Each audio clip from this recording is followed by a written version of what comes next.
Right, so here we are. We're here on a Friday evening, and we're still in lockdown here over in London. And you guys have been requesting a Q&A session. I got myself together and actually put together a series of questions which you guys have kindly asked, and some really good questions actually as well. But firstly, I want to say thank you to everyone for all their support and watching, the videos on the channel and commenting and liking and sharing. It's been absolutely fantastic. I didn't think that the channel would have so many viewers in such a short amount of time. So thank you so much for the support. So I've got a friend that's joining me. He's actually a friend of ours. And he's joining me from the east side of London, synonymous with the Cray twins. So I'm going to introduce him right now. So this is Agazio Morelli. AG, do you want to take it away? Hey T, how are you? Good. How's East London life treating you? It's good. It's very quiet. Nothing going down right now. Nothing going down? Quiet. The street. What's the word on the street? There is no word on the street right now. Everything's very underground. Yeah? It's in lockdown right now. Who's making moves? Is anyone making moves? Making moves. I tell you what, it definitely isn't me. I'm fully compliant, not moving, not going anywhere. It looks like the east side has gone to the mattresses on this one. It's gone to the mattresses, exactly. Yeah. Nothing's. It's all peaceful right now. But as soon as we get out of lockdown, I'm sure it's going to kick off. Yeah, are you shaking anyone down or anything like that? Or no, I'm being a good boy, behaving myself. Good to hear. Good to hear. Look, so AG, we've known each other for what, 20 years? It's been a while, yeah. 20 years now. Probably exactly that, I would have thought. 20 years. Since back in the day, when we were both on the street. Yeah. When we were both like young Turks, right? Exactly. Yeah. Here we are now. Here I am in the east side. We met. You are. Where are you, mate? Where are you, T? So central London. You might have gathered from the accent, everyone. So I think some people assume that I'm actually from the US. Me and AG are both in central London right now. I'm on the central north side, and AG is on the east side. Cray twins land. Have you watched all the videos, AG? I have. No, I haven't watched the last one still. Okay, the Giancarlo saga. So I need to watch that. Is there going to be another one after that? Yeah. Okay. I can actually keep going and make 3-4 more parts to this. There's so much information. It's actually quite difficult to actually filter out the stuff that I want to include. I think definitely one part.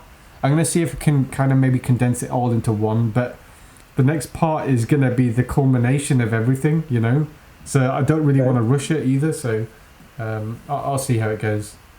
Is there no exclusive on when it's going to be released for the viewers? Not right now, because usually when I announce something's going to be out, I usually disappoint and say, "Oh, sorry for the delay." All right. So I don't want to raise any false expectations at the moment, but I am hard at work on it.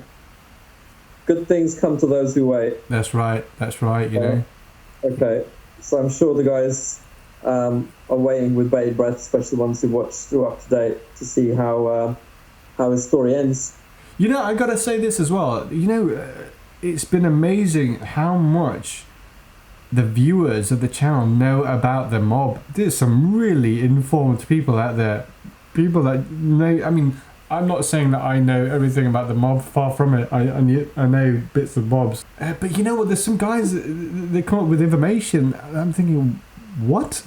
I have no idea, So it's great. It's a great place to exchange ideas and what we all know, and it's great. It's surprising how knowledgeable people are on something like this.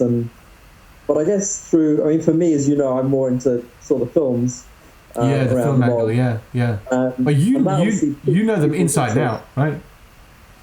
I know the movies and obviously things like Sopranos. Yeah. But they, I think, pique people's interest, don't they? They watch that and then they think, I want to go away, I want to read and find out about the hundreds of gangsters, which there are films about. There's nothing on them. So I guess that's where people go with it. And I guess if you're in America, especially, then you're going to be perhaps a bit hungrier for it.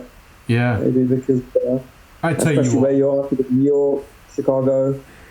English people are really interested in the mob and the mafia. I mean, we love the films. I think it's way more interested because it's a big part of American culture. If you're not from America, especially because you think this is happening all the time, and it's quite exciting. I think Yeah. The films especially kind of glamorize it a little bit, but if you're in Britain, it's interesting. I mean, like in the UK, in like the gangs in London and whatnot, back in the old 60s and the 70s, and the Krays and the Richardsons and all those guys, they had the criminal code of conduct, but not like they do it in the Italian American mafia, where they have certain rules, really fixed. It's the rituals, isn't it? Over here, there wouldn't be a ritual, whereas in Cosa Nostra, there's a big thing, and the way it came about, see, it's imported, it's not American. Yeah. Imported from Italy. Yeah. And it's obviously changed, it's evolved. Yeah. It's not the same as it was back in the old days, back in Italy. No, absolutely. Or back in Italy. And the Italians. And that's in itself. And the Italians are a lot more ruthless than the American mob. But yeah, I mean, your audience is broad though, isn't it? Because it's America, Canada, Ireland, UK, obviously. Ireland. Yeah. And everyone's got the different interests, you see. Some people are interested in the Irish mob, some people are interested in like the black mob, and so everyone's got the different I mean, it's such a massive subject matter that everyone has their interests. Mine in particular it's probably the Italian American mob. Is there a likelihood you might go in other areas then for the videos? Yeah, I think so. I mean, like, I'm not just with this channel, we're not just focusing on the mob. We can talk about anything interesting, really. I mean, it's not just about the mob. We could be talking about anything, anything interesting. I'm up for anything interesting. Gangsters in other countries, like the mob back in Italy, like say Ireland, even my neck of the woods, the East End. Sure, you know what, we gotta do a video or two about the East End and the Kray twins and the Richardsons and all the and the Krays. There's been obviously films on them, a couple of the Krays and Legend. Yeah. The Richardsons, I don't think there's anything out there. No, I think they're a bit more low key than the Kray twins. I think in a way the Kray twins kind of helped the Richardsons because they kind of took the heat off them, Yeah, exactly. But the Richardsons were South London. But yeah, very interesting. That's an interesting time in terms of what was happening in London. So yeah, it's worth exploring. You got the Freddie Foreman and the Tony Lambriano and all those guys, Mad Frankie Fraser and all those old timers. It'd be interesting to see if you did a video on them, how they differ to the American mob in terms of ruthlessness, is what they did and didn't do. Yeah, what for sure. For sure, yeah. Who's the thought? The great thing is as well is that you probably have neighbours that might have known or knocked around with the creators, or knew people that knew them. Do you know what I mean? So I'm sure that information is not that far away. In Whitechapel, there's the Blind Beggar. I've been to that pub. Yeah. That's the. Is that where Jack? Was that the place where Jack the Hat McVitie got killed? Oh, I don't know. Maybe. It's one of those guys. Yeah. I know the Krays went there quite a bit. Yeah. There was one murder that happened in that pub. Yeah. They've had a lot of. Yeah, it'd be interesting to see if. I mean, the owners probably obviously changed a few times, but it'd be interesting who goes there. Some old men, if they remember somebody or they knew somebody. Yeah, absolutely. Kind of like. Absolutely. Yeah. Right. Okay. Shall we get on with some questions? Because I know you guys are tuning in for the questions and the answers, and I don't know if I can answer them all, but I'll give it a go. Okay, let's have a go. So we have a lot of questions. I'll try and I'll read out the questions and give us your thoughts on it, T. So we've got a couple of questions from Charles Barbosa. Interesting name. His first one is, my question is this. In most of your videos, you come up with information that I haven't heard before. where did your research take you, and from what sources did you draw? Thanks again for sharing. Be well. Right, firstly I got to say, Charles, thank you so much for your comments and support for the channel. You've been absolutely fantastic, and he's always constantly commenting and saying great things. So thank you so much for the support, Charles. That's a really good question as well. So really, it's a kind of a culmination of all the research that I've done over the 15-20 years of actually reading about the mob. So a lot of stuff is biographies, and I really like biographies because they give you the information, like small things that build up the essence of a character, you know, how they wore their clothes, or you know, they just their little mannerisms, and it really gives you a good idea, a real in-depth idea of what that person was like. And because all these guys kind of knew each other, you read one biography, then you read another, and then you read another, and you hear the same characters being mentioned, and so you get a different dimensional view of these characters, you know. Okay. So one guy might say, oh, this guy was a really bad guy, I didn't like him, I was uncomfortable being around him. Another guy might say, oh yeah, he was a good guy, you know, he kept his word, and he was a stand-up guy or whatnot, you know. So you just get a different idea and a perspective. And a lot of other sources are like articles and documentaries and podcasts and anything. I mean, like, okay. Yeah. So, a lot of different areas. Yeah, okay. Absolutely. So, Charles has another follow-up question. He says, also, do you plan on doing a video on Joe the Animal Barbosa from New England/Boston? Now, I've got to ask you this, Charles. Are you a relation to Joe Barbosa? Because that would be very interesting. I could actually do that. There are some interviews actually on YouTube on Joe Barbosa. He was basically a strong man for the mob, Portuguese heritage, I think. Okay. Yeah, so he's quite interesting, and he became an informant, and he was eventually killed. He's got quite an interesting story. I don't know that much about him, but it's definitely food for thought. There is a book out about him, so I could actually read that and do some more research and possibly put a video out about him, or maybe even a podcast, you know. So yeah, sounds good. Possibly, yeah. Nice. So we've got a question from Phil Coletti. What's your favourite crime family? Mine are Philadelphia and Pittsburgh crime families. Speaking of Pittsburgh, you should do a video about them. Yeah, I mean, like, you know what? I haven't got one family in mind, but, you know, more so than the families, I think it's actually just the stories and the characters. What happened in a specific era, like the 70s, you had, you know, the Joe Colombo assassination, the Joe Gallo, the Gambino passing away, and you had the Carmine Galante famous hit. So all these things, it's more the stories than the actual families. It's more the stories and the characters rather than like one family segregated with another family. You know, I think all of them had kind of interesting stories. I think the most interesting for me would probably have to be the Gambino, Genovese, and the Bonanno families. And they had the Donnie Brasco saga as well in the 70s, so just really interesting stuff.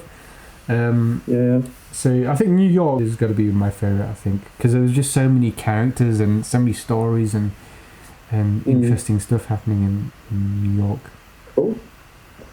Okay, so we've got another question from Joey Torres. He says, simple question, can you look into doing a piece on Tony Pro? Yeah, Tony Pro. I mean, you'll know Tony Pro from The Irishman, right, AG? That's right, yeah. I love that. I thought the guy playing him was brilliant. Yeah, Englishman. Stephen Graham, famous for being Al Capone, actually, in the Boardwalk Empire. Boardwalk, see that. Not even Englishman, a Scouser. A Scouser, yeah. And for those who don't know, a Scouser is someone from Liverpool, which is in the north of England, and they have a very distinct accent. That's right. So He did a good job. Yeah, I mean, Tony Pro, yeah, he's an interesting character, kind of right-hand man of Tony Salerno, who was also in the film, a character in the film. You think there's enough on him to do a piece on him? You know what? Because he was so intertwined with like the unions and the Teamsters and stuff, that I'm sure there would be a lot of stuff like Teamster related out there. But in terms of in-depth information about who he really was, I think that information would be harder to come by, because he ran quite a tight ship, you know, so he had quite an efficient crew. And I don't think anyone ratted in his crew or came out or wrote any books. So it's going to be hard to get that in-depth information on Tony Pro. But definitely an interesting guy, and I'm sure there's lots to think about. Yeah, absolutely. Yeah, absolutely. So I'm going to try and not get this name wrong. We've got another question from Zachariah Larea. I think I've got that right. Yeah, I think that's right. He asked, did Giancana have any illusion of what he was facing? Giancana had a massive ego.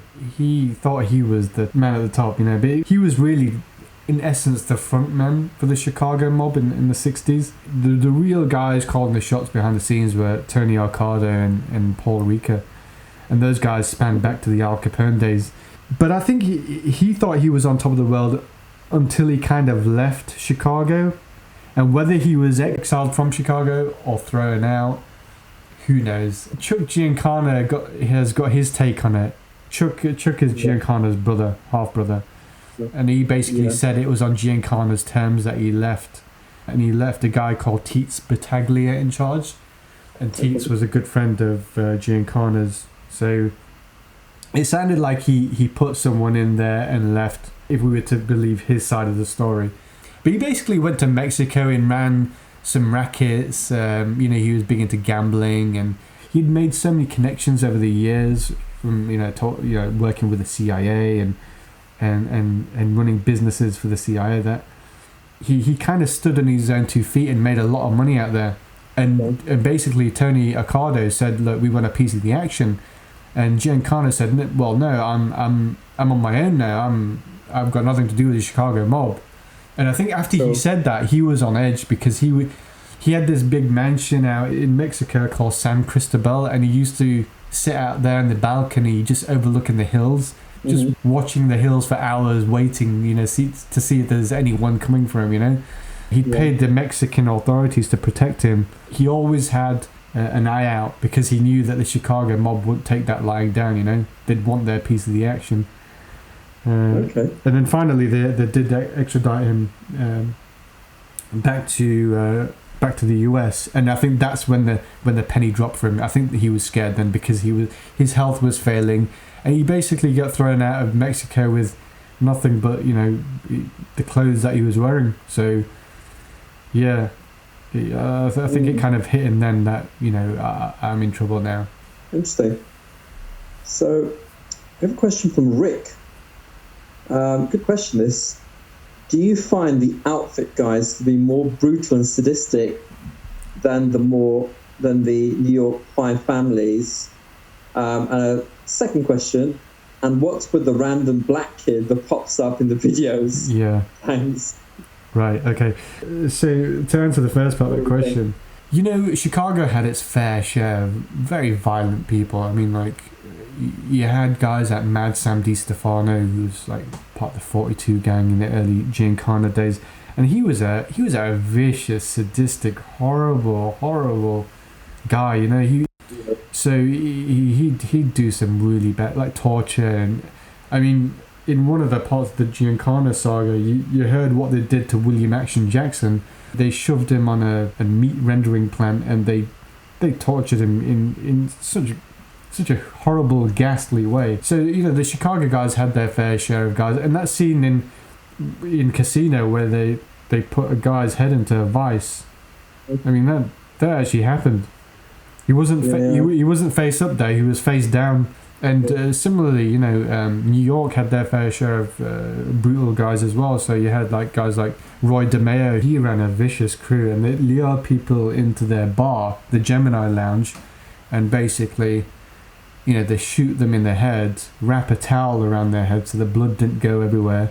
So yeah, and various other brutal guys. You know, there's Tommy Patera, and you know other really horrible people like that. So. Hard to pick. So it's hard to pick. I won't pick one or the other. I think both of them had their brutal people.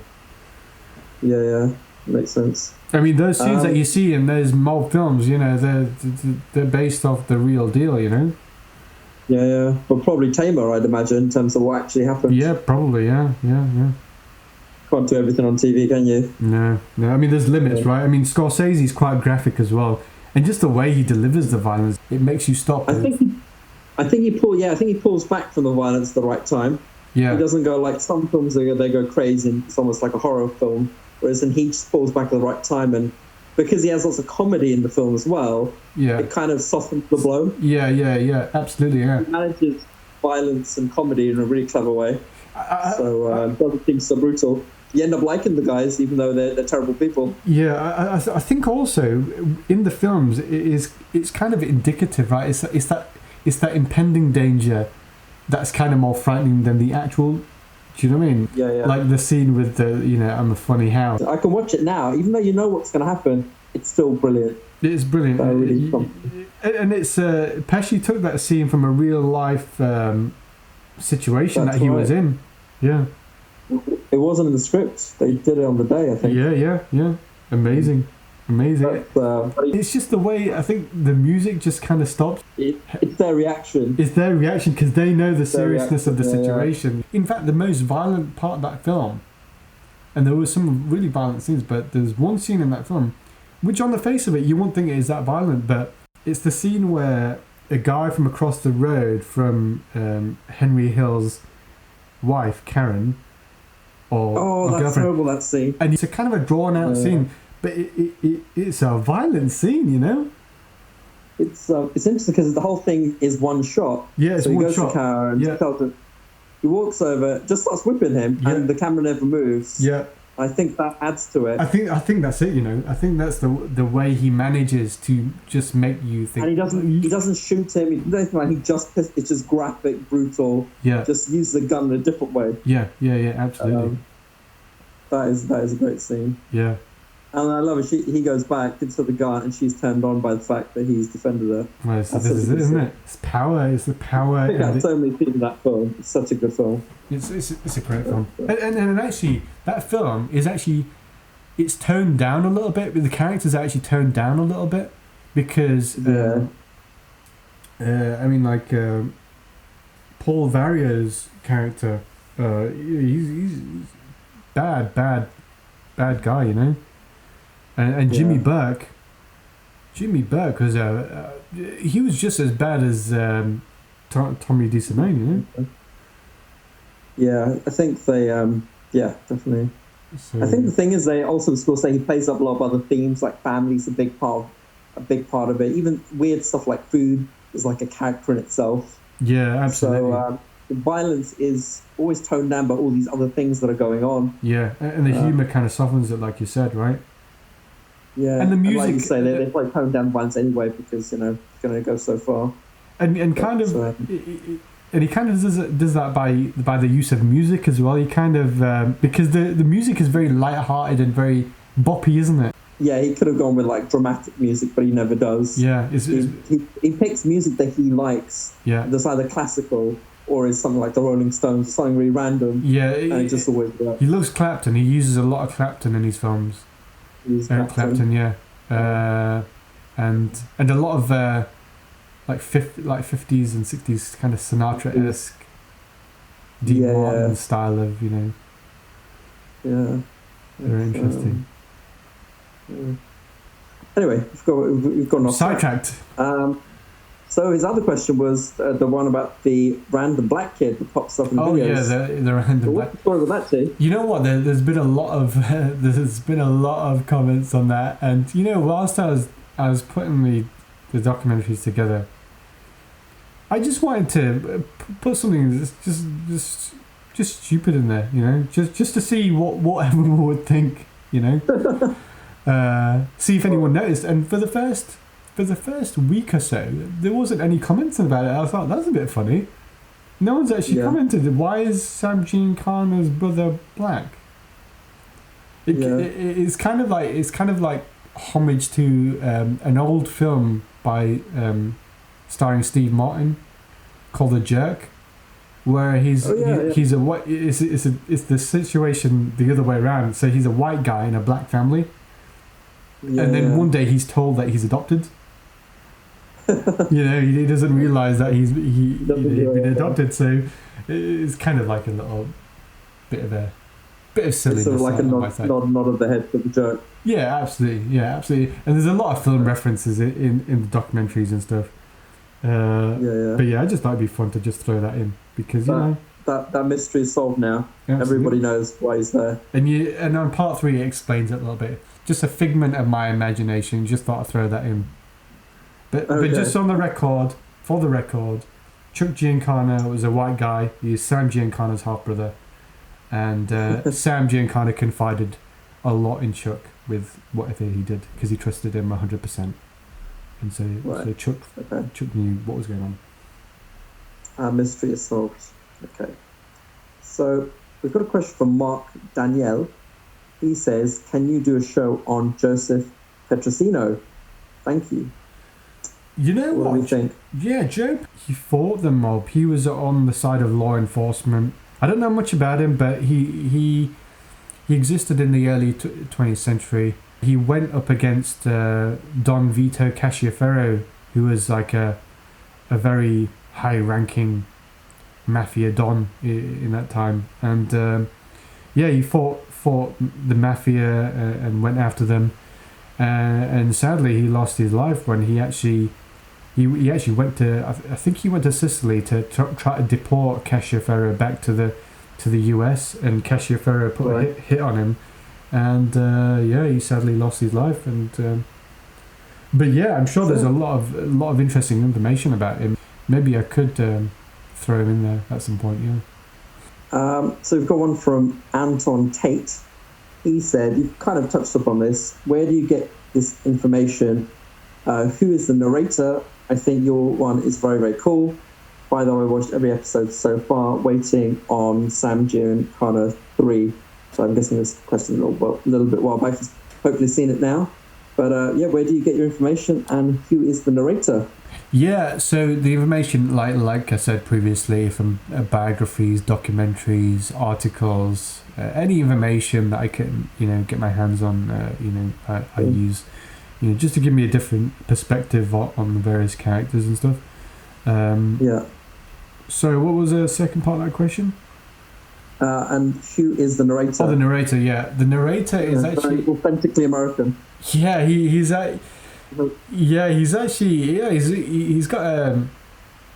a voice that you would remember. I don't want to tell you too much about him, but he's a guy that I stumbled across. I kind of liked his work, and he's a very good guy, and he's dependable, and I think he kind of brings the documentaries to life, and don't blow his cover. I don't want to blow his cover, obviously, because obviously he's a witness protection. Well, he could be on the lam, In fact, exactly. he is on the lam somewhere out there. So I don't want to tell you too much about him, but he's a talented guy, and I was lucky that I found him. And he's got a really good voice. He's got great delivery. Yeah, definitely. I mean, it's not easy to do that. You think that you can read a script or whatever, but to deliver it in such a manner is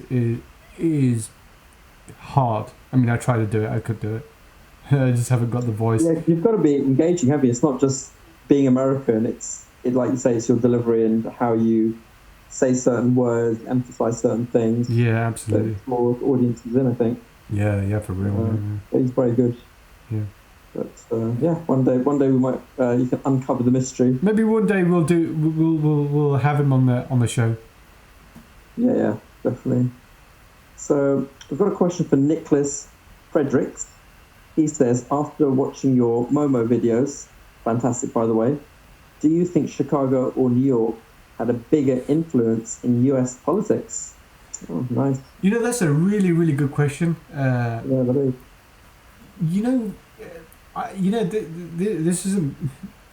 This is just my general feel of it. everyone could have a different opinion, but I think in terms of like political corruption on a national level in the US, I think the Chicago outfit had the most weight, and that's clearly shown in the whole JFK saga, and putting JFK in, and even putting in Lyndon Johnson, who Marcello actually put forward for the position. But yeah, I mean, Chicago wasn't just Chicago, it was many other territories, so they controlled and had a lot of influence over the other territories, surrounding territories. And so I think on a national level, I think I would say Chicago, but more on a local level, maybe New York, because they were big in the Teamsters and stuff like that. So but on a national level, I would say Chicago. Yeah. Okay. Interesting. We have a question from Wet Dog. He says, "Hey man, thanks for all you do. Could you do some work on Joey the Clown Lombardo, as well as that Lurch Newman guy? I've seen very, very few interviews with those two guys, but they do exist, and information about both of them also exists. So if you don't mind, that'd be greatly appreciated. Thanks, man. I like your gin kind of stuff also." Great, thank you so much, Wet Dog. Who are these guys? Joey the Clown Lombardo is a Chicago outfit guy. He kind of rose through the ranks. Mean guy. I mean, you'd think Joey the Clown, you think he'd be a light-hearted, jovial character, but he certainly wasn't. People were very scared of Joey the Clown, and and he was implicated in a lot of murders. There was a murder in particular of a man called Daniel Seifert, and his murder was, all murders are obviously quite brutal and horrible, but his murder actually took place in front of his wife and child. It was a horrible. I think that's why there was a lot of heat on that case. And actually Tony Spilotro, the character that Joe Pesci plays in Casino, was there for that murder as well. Apparently he was implicated in that murder. So Joe Clown, very violent, vicious guy. He actually died only recently, last year. Violent guy. Something to do the show on, maybe? Yeah, maybe. I mean, I don't know if there's that much information about the guy, but possibly, potentially. With Lurch Newman was a very, very vicious guy. Frank Carlotta, who was actually a Chicago outfit guy, who was a consultant on the film Casino, by the way, and actually starred in the film.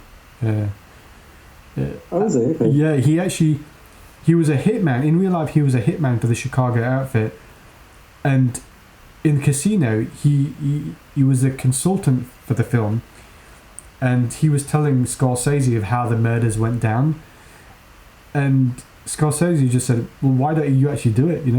So he actually ended up being the hitman on a lot of those hits, which is really weird. So the murders that he actually did on screen in Casino. So the scene when he's running around in that guy's house when he's like around the swimming pool. Coming back to the question, so Lurch Newman, he was an associate of Frank Carlotta, and Lurch knew Frank Carlotta even said, that was one guy that I was a bit scared of, because he was just even the other outfit guys said to Frank Carlotta, they said, "Look, please, if you ever go after me, never ever send the Lurch after me." They were scared of the Lurch. And there's one scene actually, I know I keep referring back to Casino, but there's one scene where Nicky Santoro, actually, who's played by Joe Pesci, he stabs a guy at the bar with a pen. And that was actually that occurred in real life, but it didn't occur the way that they showed it in the movie. It occurred in prison. Lurch Newman actually stabbed a guy with a pen in prison, and he stabbed him in the neck like that. I don't know if he died, but it's a horrible, brutal guy.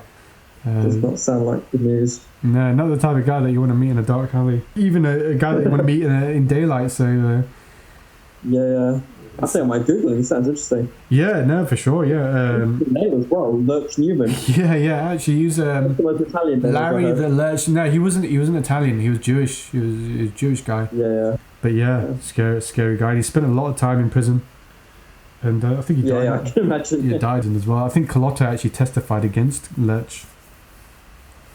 So yeah, That's the thing you love about the mafia. Everyone's always testifying against other people. This is it. You know, loose lips sink ships, right? Think it. Yeah. Okay. Said by So- the one and only Christopher Moltisanti. Yeah. That's right. It does say it to me. Okay, so Billy asks, will you do anything on the Philadelphia mob? If you're talking about now, as in right now, I mean, I don't know really what the state of the Philadelphia mob is in. I know a guy called Joe Lingamby was kind of running things. Yeah, I mean, there's lots of stories. I mean, like there's the whole Joey Merlino wars against John Stanfer and the whole Ralph Natal and Ron Previty and all those guys. Really, you know, actually, Philadelphia is one interesting place. There's so many stories, so much drama, so much.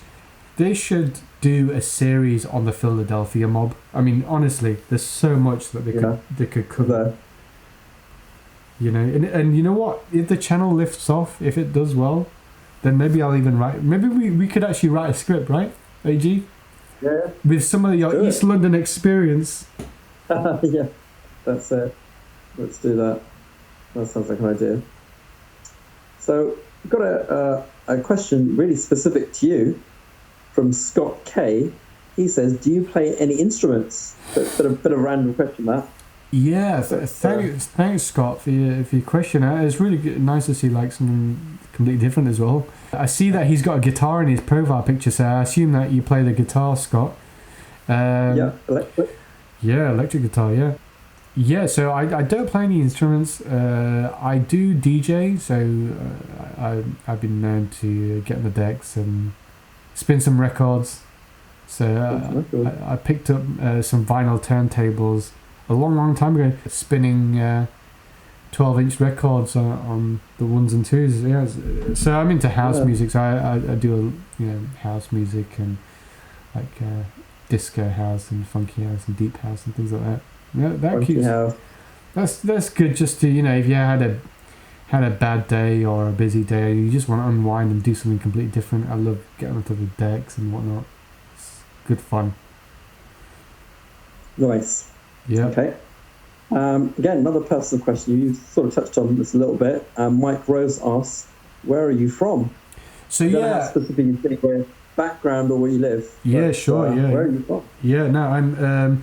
So I reside in London. I'm not actually originally from London. I'm actually from West Yorkshire. So West Yorkshire is in the north of England, not too far from Manchester and Leeds.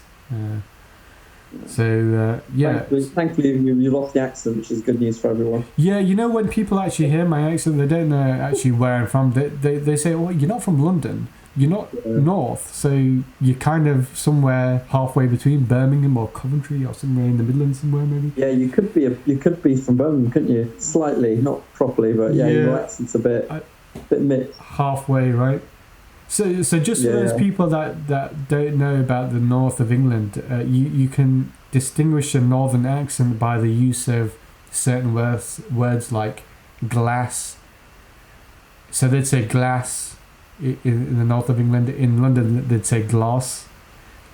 So up north, they'd say bath. I want to take a bath right now. Down south, they'd say, I'd like to take a bath. That's it. So certain words are a dead giveaway for a northern accent. So there we go. Bath.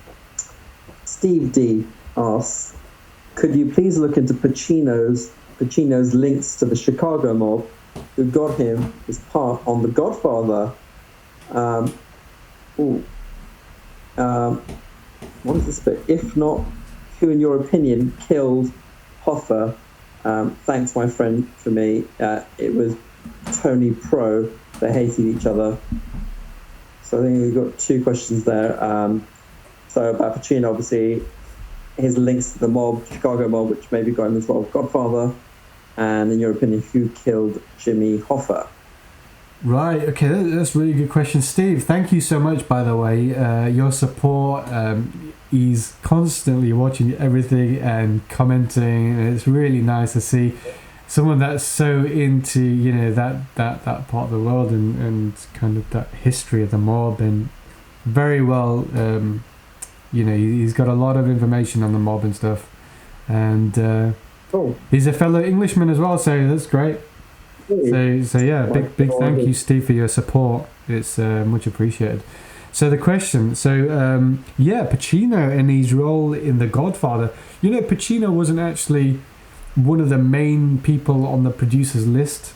You know, the film company's list. He wasn't even on the radar, and it was because Coppola actually was adamant that they'd use Pacino. Maybe, you know, Joe Colombo strong-armed Coppola and said, look, use Pacino, you know. There was other people in line for that role. The studio really didn't want him. Producer Robert Evans was always trying to get him fired. He says, I don't want that midget on the sets, and Coppola really fought for him to get him to stay on, obviously. I think they were looking at Robert Redford at one point. You need an Italian to play that role. I mean, I think so, yeah. Somebody at least looks a little Italian. To just add that authenticity to the film, right? I mean, like... Yeah. And you know what? There's a lot of authenticity to the film. I mean, a lot of it is you know, is pure Hollywood. I mean, having a consigliere that's, you know, an Irishman is, you know, it's not going to happen, right? Yeah. Who's the guy, the really chubby guy? The one that says, take the cannoli, leave the gun. Yeah. Tessio, is it Tessio? Clemenza? Is it Clemenza? Clemenza. The tall one. Can't remember his first name, but I think it's his surname's Castellano, and he's a relative of Paul Castellano, the mob boss of the Gambino mob boss in the late 70s and 80s. So there is that mob connection there, you know, for sure. And Gianni Russo, he was kind of, you know, the brother-in-law that gets beaten up by Sonny. Yeah. He is actually, he was kind of like a, I wouldn't say out and out mobster or anything, but he was around those guys. So he's done lots of interviews on YouTube actually. So check Gianni Russo out if you're interested in learning a bit about the mob. He kind of bullshitted himself a role in the film as well, you know.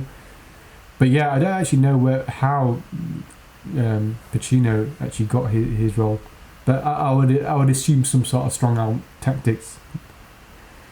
What was the other part of that question? Pacino wasn't that famous at the time. No, he wasn't. He did one big film, and I heard that Coppola saw him in that film. And was it Dog Day Afternoon that he did before? No, I think that must have been. No, that was afterwards. That was it was something in the Park film. What is that film called? I started looking it up. Yeah. But yeah, he did that one film, and apparently Pacino was somebody who people knew about on the circuit as up and coming, but like De Niro at the time. Yeah. And you know, Coppola thought would be, you know, an unknown, relatively speaking, would be a good choice. The Panic in the Needle Park, that was in 71. Right, I haven't seen that. There was Godfather in 72. Yeah, I don't know, it's interesting. Yeah. To see how but yeah, I mean, but yeah, the story generally here is about the fact the studio really didn't want him. They want Redford or somebody else, and Coppola really fought for him. Yeah, De Niro was actually he actually auditioned for Sonny. Yeah. So that's quite interesting. Oh, good. I think that would have been interesting. Yeah. I mean, I saw his audition. I mean, there's a clip on YouTube, and he actually does it quite well. You know, he's got long hair and stuff. He looks quite intimidating. He's got the hat on. He said, he's got a gun in his hand. It's pretty good. Yeah. I could have seen him in it, I have to say, but anyway, it worked, I guess, in the end. But then again, James Caan, he was absolutely fantastic. I thought he was brilliant. He's very good. Really, he's very good. Yeah. So yeah, the second part of that question is, who, in your opinion, killed Hoffa? Steve thinks it's Tony Pro. They hated each other. Yeah, I mean, it was someone from Pro's crew, wasn't it? Pro hated Hoffa. I mean, they had no. I mean, they were good mates before they had the falling out. Yeah. But it was definitely someone from Pro's crew. Sally Bugs Briguglio, I think he's a kind of a prime suspect. I mean, the FBI had him as a prime suspect. He was there. Whether he pulled the trigger or not is another question, but I think either it was him or Sheeran himself. Sheeran was definitely there. There's no doubt about it. Sheeran knows too much to not be there. So either Sheeran was involved in the setup and he wasn't there for the actual hit, or he was... and he did it himself, or Briguglio did it. I mean, the Irishman's interesting because it also shows them as like quite good friends, and that's one of the challenges Frank Sheeran feels like portraying his friend. Were they that close in real life? I wouldn't say they were close. I thought that was amplified a bit. I don't know. Is that true? Or yeah, I think they were. I think they were decent mates. It's kind of hard to tell, really. I think they were decent mates, and they just had that falling out over the whole pension saga. If you remember. Pro wanted to, But that was Pro and Hoffa, wasn't it? Not. Oh, sorry, you're asking about Sheeran and Hoffa. Yeah, because they looked like they were quite good friends in the film. Yeah. I think they were. I think they were quite tight. They kind of because Sheeran kind of. I thought they maybe did that for on screen just because it's De Niro and Al Pacino, and they thought that was a good angle. The funny thing is that I actually did the Irishman documentary before the film came out, and I kind of stuck very closely to the book, I Heard You Paint Houses. Yeah. So when the film came out, and you actually watched the documentary, right? You said, this is basically the same thing as the book, as the film, rather. And I said, no, you're joking, right? Because I actually thought that the film would be a take on the book. But it's pretty much exactly like the book. Yeah, so that's surprising though. But usually he does change things for Scorsese, and I think maybe he should have done. I think they should have done. I mean, I don't know. I think what I think The Irishman is a good film. I mean, I think it's a grower for me. But first time I watched it, I was really expecting a lot more. But second time I watched it, I kind of liked it more. And I think it's something that will grow on me long term. I don't think it'll be a classic, but I don't think people will look on it in 10 years. I think it's hard. I think here's the problem, you see, because when you think gangster, De Niro, Pacino films, you think automatically the film that you're going to be putting out will be compared to Goodfellas and Casino. And those are hard markers, right? That was Scorsese in his peak, right? Yeah. When he's probably at the height of his creative talent, right? In writing, directing, and whatnot, and The Irishman is a totally different film from those movies. It's not meant to be a Casino or Goodfellas. It's a totally different film, and I think that's what some people miss, is that they automatically start comparing it to Goodfellas. Because that Goodfellas and Casino came 5 years apart, and in many people's eyes, this is the culmination of all the best people who've contributed to mafia films. And they're expecting a film that is like a third film in a trilogy almost. And it's not. But I think there's a lot of pressure on Scorsese to deliver something that was a bit like Goodfellas. I think he kind of maybe needs to spend a bit more time on it. Yeah. But I mean, it ultimately had a massive budget. Netflix had a £150 million budget for all those special effects, and I don't know if they spent as much time on the story. I thought they took the book and put it on screen. I put work into it. I think they could have, if they wrote it over a number of years, maybe. I think that would have been better, rather than just. Maybe they did. I don't know. Maybe. But what I was really disappointed was that Harvey Keitel, he was only in it for 5 minutes. He played Angelo Bruno, and I thought he was absolutely fantastic. That one scene, right? I couldn't work out why he wasn't any longer. Just couldn't work it out. I thought there's a lot more we can do with this character, surely. Yeah. Just disappointing. Yeah. Chaz Parmentieri. I miss that guy. I want to see him in more mafia gangster films, right? Yeah. He's not doing much these days. He's just got it down pat, you know. Chaz and another guy, Armand Asante, great, absolutely amazing. You don't even think that they're acting, you know. So many good ones. Okay, so Joey Canna asks, what mobster will your next video be about? So who are we going to do after Sam Giancana? Yeah, you know what? I've got to think a little bit more about that. But I think it's definitely going to be New York because, you know, obviously New York is probably one of my favourite areas in terms of this whole subject. No exclusive on who you're thinking of. If I was to put some ideas out there, maybe DeMeo, because I think Roy DeMeo, and a lot of people have asked about Roy DeMeo, and Roy DeMeo, I mean, I touched upon this earlier, but he was a ruthless individual. He ran a crew of guys. Basically, the word on the street was if you ever got summoned to that club, or if you ever went into that club, they wouldn't see you again, you know, because they'd basically get rid of your body like you'd vanished into thin air, you know. Wow. It's a good one to focus on. Yeah, I mean, he was Castellano's kind of go-to guy if Castellano wanted anyone taken off the scene, you know. So yeah, he was vicious character. Yeah. Okay. So maybe him. Okay. So we have a few questions from Jazz Smee. He says, "Is John A-Light a rat?"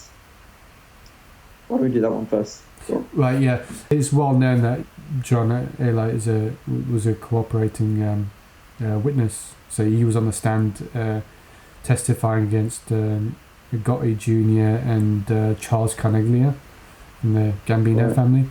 So I mean, there's no secret about that. I mean, I think John would talk about that himself, you know. But yeah, I mean, John A-Light, very interesting guy. I mean, he's got a book out. Take a read of that. And there's lots of material on John A-Light on YouTube, so definitely check. He's done some interviews with Sean Atwood, actually, who's another very interesting guy, who's actually a subscriber to this channel. He's the gentleman that wrote American Made, you know, the film with Tom Cruise.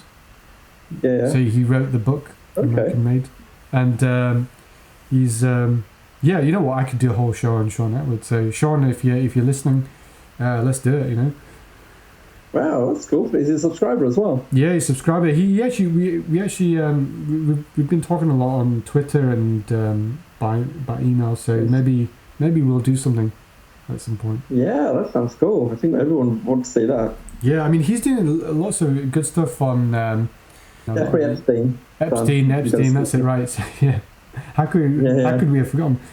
So yeah, he's done a lot of material on Epstein and the whole saga, what's happened there, and he's doing a lot of good stuff out there. So definitely check Sean Atwood out. I'll put a link to his channel actually. I think that'd be good. Okay. So you guys can check him out. And I've actually read all of his books. So he's got some stories to tell himself, and he came up against Sammy the Bull Gravana at one point. So yeah. So Sean Atwood actually is an English guy. He's actually northern English guy. Yeah. So wow. Love to tell. There you go. You've got the connection there. There you go. Yeah. Jazz has one more question. He says, "Who killed JFK? Sammy the Bull? What was it with his last sentence? Okay, so there's two different questions. So who killed JFK? You know what? It was a melting pot of guys, wasn't it? Really.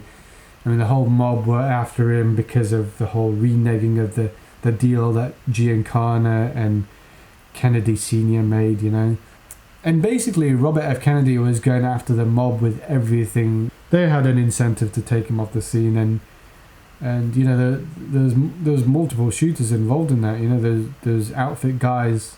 Some say, you know, Johnny Roselli was there, the mob's man in Hollywood. There's other guys as well. I think Fifi Buccieri, Milwaukee Phil Alderizio. God, there's people from everywhere. Yeah, so a number of guys. Also, Richard Kane, who's a CIA guy. In fact, Giancana introduced Richard Kane. Real name Richard Scalziuti, I think. That's how you pronounce it. But he introduced the CIA to him. Yeah, there was a number of shooters. We could do a couple of shows on that alone, you know. But I will be uncovering that in the next part of the Giancana series. Okay, cool. And the Sammy the Bull bit? Oh, the Sammy the Bull, yeah. Sammy the Bull, basically, for those who don't know, he was an underboss of the Gambino crime family in the mid to late 80s, early 90s. And he basically turned against John Gotti, who was the boss of the family, and he testified against John. And basically, John Gotti went away for life, got sentenced to life imprisonment, and Sammy Gravano, who actually committed 19 murders himself, actually admitted to 19 murders, was given 5 years basically for his cooperation. So a 5-year sentence, and he was let out, and then he was put into the witness protection program, and they sent him to Arizona.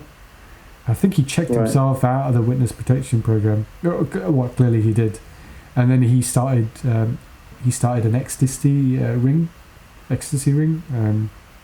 involving his family as well. So yeah, he was making quite a lot of money and doing quite well, staying off the radar. And then they basically busted him, and they gave him 20 years, and that was back in the late 90s, maybe early 2000s or something. And they gave him 20 years, and he's just recently got out maybe 2 years ago, a year ago. But he did a very interesting interview, a really interesting interview actually on Valuetainment. So if you guys want to check that out, feel free to do so. Very interesting guy, really interesting guy. He's pretty old now. Yeah, he's 76 years old, I think. But tough guy. I won't mess with him, you know. Yeah, absolutely. So we have Robert Jordan ask, you need to try and interview Phil Leonetti. Yeah, Phil Leonetti, actually, he's done an interview very recently, actually, on Valuetainment. Interesting interview, actually, and really interesting to just get his take on things again, you know, because he's kind of been out of the scene. He's in witness protection, and he's kind of left that whole mob thing behind him. Quick recap of who Phil Leonetti is. He was the underboss of the Philly crime family. His uncle was Nicky Scarfo. So same kind of thing as Gravano. He turned on Scarfo and testified against Scarfo, and he kind of got a lenient sentence. Phil Leonetti got a lenient sentence and was put into the witness protection program, and Scarfo was given life imprisonment. Yeah. But yeah, I mean, he's got some stories to tell, and a lot of the Philadelphia information, the Scarfo stuff, is taken from The Mafia Prince, which is a book that Philip Leonetti actually wrote. Sorry. But if you want to know more about Phil Leonetti and Scarfo, do check out the documentaries on Scarfo. There's 2 parts to that. Yeah, I remember. Okay. Okay, this next viewer has got a very long name. Nurkan Rustamova Aman. I'm not going to get it right, so I'm going to say Nurkan. I'm going to say Nurkan. Okay. Nurkan is a great question. He asks, so who was Sandino really? You know, Sandino, yeah, there has been some rumours that it could have been Torrio and whatnot, but Torrio retired from the Chicago mob after the assassination attempt. Al Capone was rumoured to be behind that. But in the papers, they say it was Bugs Moran, which is an Irish gang that was going up against the Italians at the time. The newspapers kind of blamed it on those guys. But Torrio, he retired from the mob, and I don't think he would have any incentive to join any other family. at that point. He had enough money. He was getting on, and he didn't need the hassle. So I don't know if there would be any incentive for him to join any other family. I think he ended up going to the same place as Eddie Jones went. Right. For those that have watched the part 1 of the Giancana saga. Okay. So, final question. This is a good one. Dana DN asks, has there ever been a high-ranking US female mobster that wasn't a romantic partner of a powerful man? Someone who stood on her own balls. I like that. Thanks, Dana, for your question. That's a really, really good question. And I had to think, I did have to think, but not too hard. If I was to think of one really ruthless woman, I would have to say Griselda Blanco. Griselda Blanco, and this is not La Costa Nostra or anything like that. This is drug trafficking side of things, Colombia. So basically, Griselda Blanco, she grew up in Colombia. She had a really rough upbringing. She was abused by her mother's boyfriend, and she kind of ran away from home. She was doing like petty crime, and then she kind of moved to New York, and she kind of started dealing in drugs with her husband there, and she kind of built up a reputation there in New York, and then she kind of got onto the radar of law enforcement. And she left New York, moved back to Colombia, where she actually got into an argument, a dispute with her husband, and actually had a shootout in a Medellin, I think it was a Medellin car park, and she actually shot her husband to death. Wow. And so you could from that you think, wow, this woman's pretty hardcore.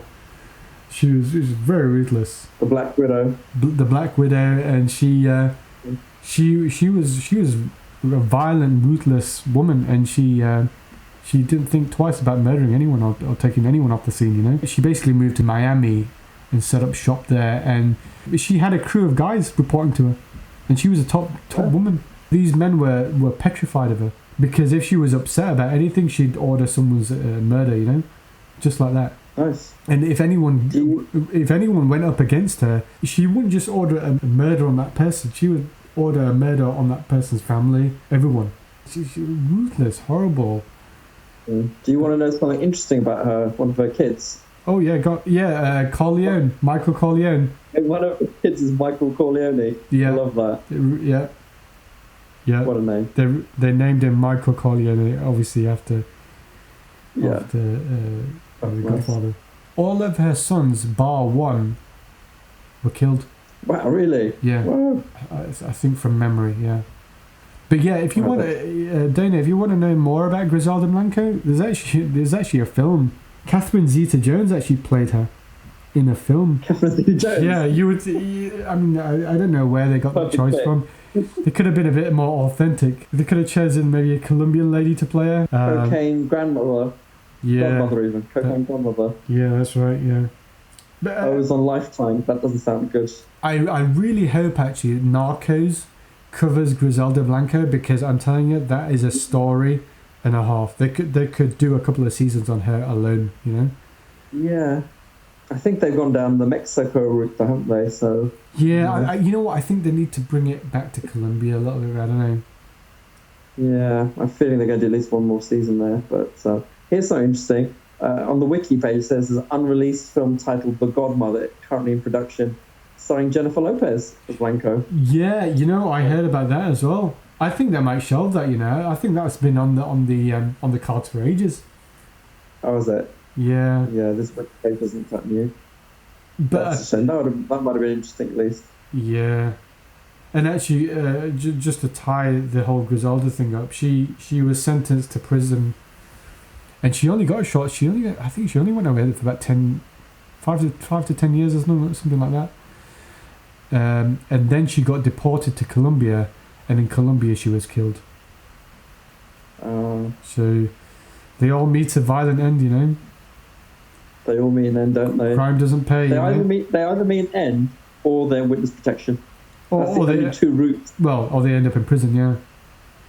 Or prison, yeah. It's just, I mean, like, a lot of people Not have many asked. outcomes. A lot of people have asked, why would you choose that life? I don't think many people choose that life, you know. I think they're just born into that life. It's circumstance and the environment that they grew up in.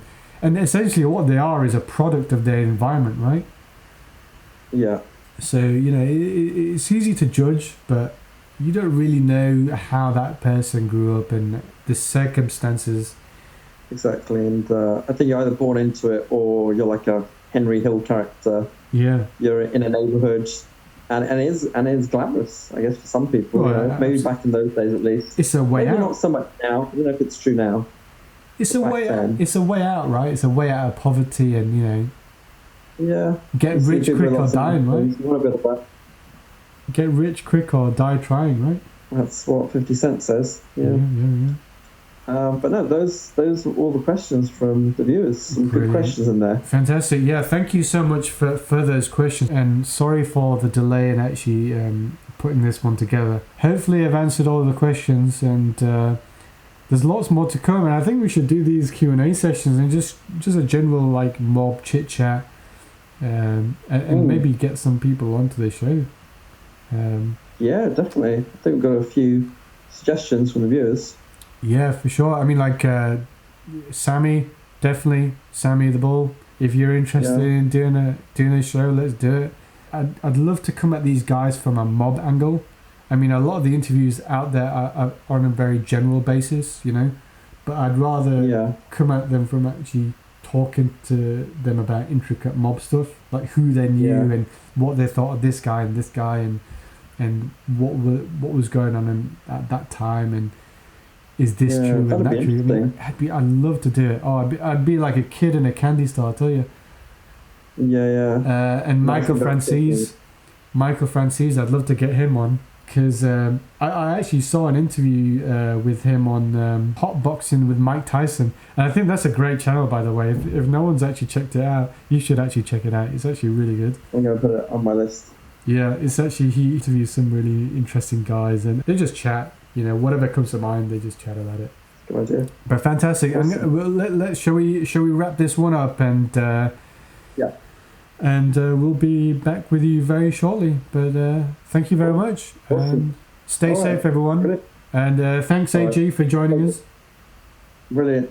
All right, take it, T. All right. Speak soon. Cheers. Bye now. Cheers. Bye.